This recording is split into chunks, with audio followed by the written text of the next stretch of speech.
খবর 24 সাথে আপনাকে স্বাগত। নতুন নতুন খবর জানার জন্য আমাদের চ্যানেলে চোখ রাখুন। জঙ্গি কার্যকলাপে যুক্ত থাকার অভিযোগে তাকে গ্রেপ্তার করা হয়েছে। তারপরেই হরিহরপাড়া থেকে ধৃত আব্বাস আলীর সম্পর্কে একের পর এক তথ্য সামনে আসছে।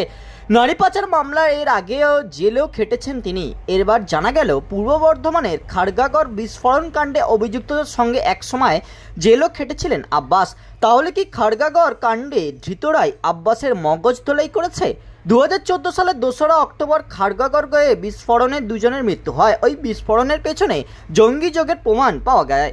খাড়গাগড় বিস্ফোরণে যুক্ত সন্দেহে মুর্শিদাবাদ থেকে 8 জনকে গ্রেপ্তার করা হয়েছিল।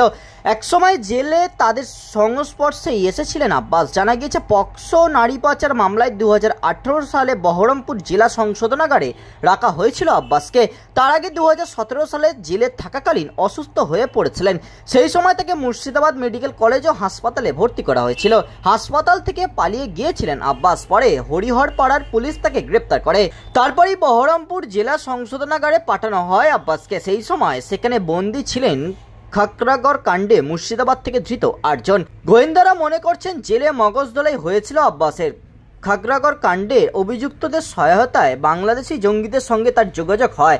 জেল থেকে বেরিয়ে মাদ্রাসা চালু করেন তিনি। সেই মাদ্রাসার অনুমোদন ছিল না, এমনকি মাদ্রাসার বোর্ডও ছিল না। জোনাগুড়ি ছাত্র নিয়ে শুরু করেন মাদ্রাসা চালানোর জন্য টাকা সংগ্রহে রয়েছে বিস্তর অভিযোগ। ব্যুরো রিপোর্ট, খবর 24/7।